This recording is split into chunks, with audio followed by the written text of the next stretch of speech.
یتلو علیکم آیات اللہ، ایک رسول ہے جو پڑھ کر سناتا ہے تمہیں اللہ کی آیات، مبینات، وہ آیات جو بڑی واضح ہیں، روشن ہیں، لیخرج الذین آمنوا وعملوا الصالحات من الظلمات الی النور، تاکہ وہ نکالے ان لوگوں کو جو ایمان لائے اور جنہوں نے اچھے عمل کیے، اندھیروں سے نکالے روشنی کی طرف، کفر اور شرک کے اندھیاروں سے ایمان کے نور کی طرف۔ ومن یؤمن باللہ ویعمل صالحا، اور جو کوئی پختہ یقین رکھے اللہ پر اور عمل بھی کرے اچھے، یدخلہ جنات تجری من تحتها الانہار خالدین فیہا ابدا، وہ داخل فرمائے گا انہیں ان باغات میں جن کے دامن میں ندیاں رواں ہوں گی اور وہ رہیں گے انہی میں ہمیشہ ہمیش۔ قد احسن اللہ لہ رزقا، اللہ نے انہیں نہایت عمدہ رزق جو ہے وہ عطا فرمایا ہے۔ اصل رزق یہ ہے، اللہ الذی خلق سبع سماوات، اللہ وہ ہے جس نے 7 آسمان پیدا کیے، وَمِنَ الْأَرْضِ مِثْلَهُنَّ، اور زمین بھی انہی کی مانند۔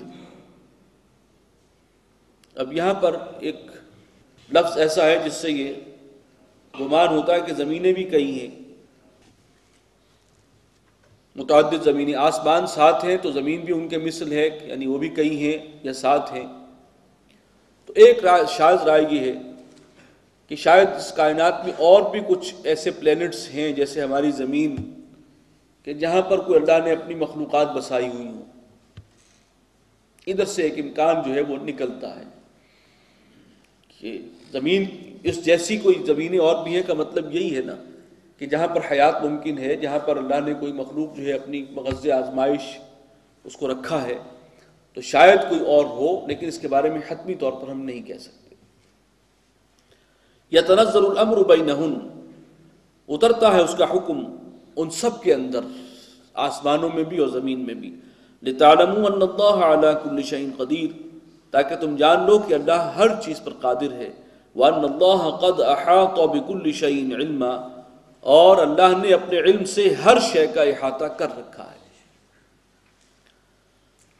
سورۃ التحریم، بسم اللہ الرحمن الرحیم، یا ایھا النبی لم تحرم ما احل اللہ لک، اے نبی کیوں حرام کرتے ہیں آپ اس چیز کو جسے اللہ نے آپ کے لیے حلال ٹھہرایا ہے۔ اس کا تو کوئی امکان نہیں تھا، کوئی امکان نہیں تھا کہ حضور صلی اللہ علیہ وسلم کسی حرام شے کو اپنی بیوی کی فرمائش کے نتیجے میں جائز کر لیتے، حلال کر لیتے، معاذ اللہ، اس کا تو کوئی امکان نہیں تھا۔ لیکن ایسا ایک واقعہ ضرور ہوا کہ ایک حلال شے ہے، جائز ہے، پاک ہے، طیب ہے، آپ نے اپنی بعض ازواج مطہرات کی خوشنودی کے لیے طے کر لیا کہ آئندہ میں یہ نہیں کھاؤں گا۔ شہد کے بارے میں یہ بات ایک مرتبہ ہوئی تھی، حضور کا معمول تھا صلی اللہ علیہ وسلم عصر کے بعد آپ ازواج مطہرات کے حجروں میں ایک چکر لگایا کرتے تھے، عام طور پہ جب بھی ٹائم ملتا تھا، علیک صلیح خیریت دریافت کرنے کے لیے۔ حضرت زینب ام المومنین رضی اللہ تعالی عنہ، ان کے ہاں کہیں سے شہد آیا تھا اور وہ انہوں نے پیش کیا۔ جب حضور صلی اللہ علیہ وسلم آئے تو پھر معمول سے کچھ زیادہ وقت لگ گیا، یہ ایک کھڑے کھڑے کی ملاقات ہوتی تھی، تو دوسری ازواج مطہرات کو یہ بات فیل ہوئی کہ وہاں پر ٹائم جو ہے تھوڑا سا زیادہ لگا، تو اس میں پھر کچھ ایسی صورت بنی ہے کہ حضور صلی اللہ علیہ وسلم نے ان کی دلجوئی کے لیے طے کر لیا کہ اچھا میں آئندہ شہد نہیں کھاؤں۔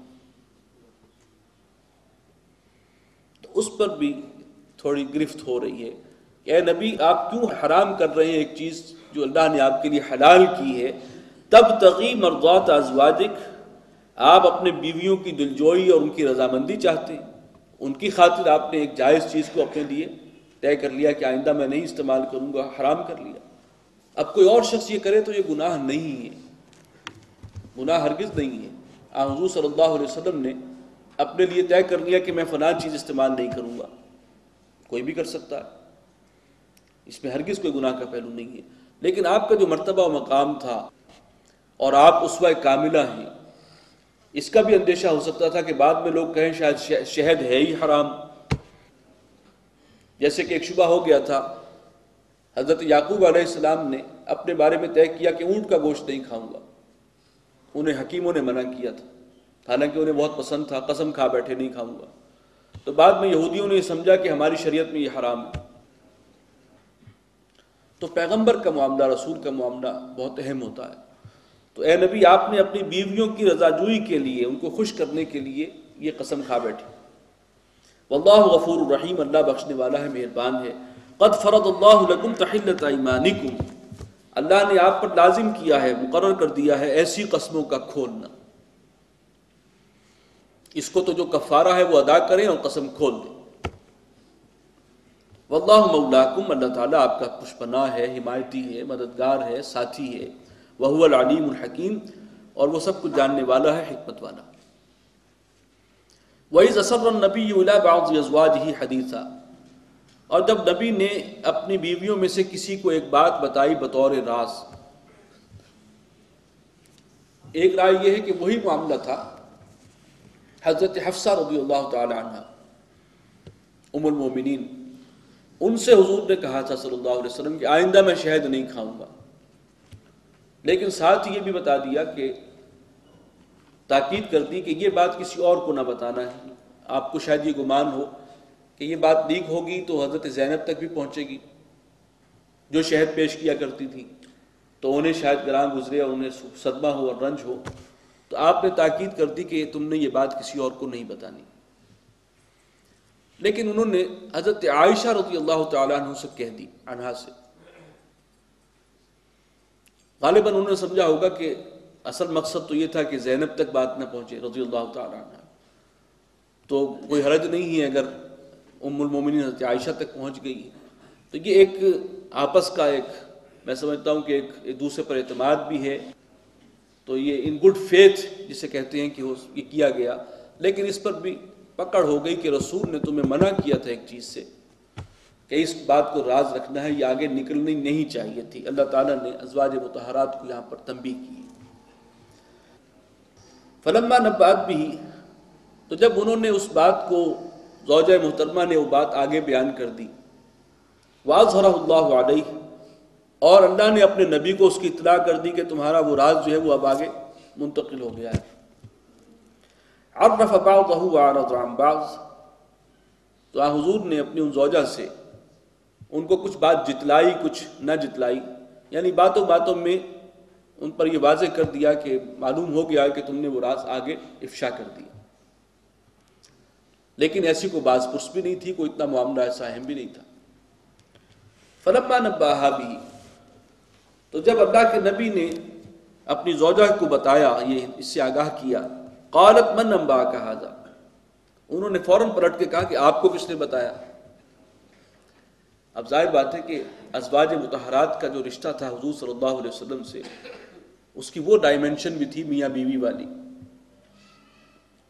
ہمارے نزدیک تو حضور صلی اللہ علیہ وسلم وہ ہمارے لیے مقتدیٰ ہیں، رہنما ہیں، ہم ان کے امتی ہیں، لیکن ایک امیڈیٹ نسبت ان کی ازواج مطہرات کی وہ میاں بیوی والی بھی تھی۔ تو اس میں جیسے کہ بیویاں کہتی ہیں کہ آپ کو کس نے بتایا، شاید ان کے ذہن میں یہ بھی ہو کہ میں نے عائشہ کو بتایا تھا رضی اللہ تعالیٰ عنہ، انہوں نے تو نہیں کہیں آگے بتا دیا۔ تو یہ ہے کہ اس کو چیک کرنے کے لیے شاید پوچھا ہو۔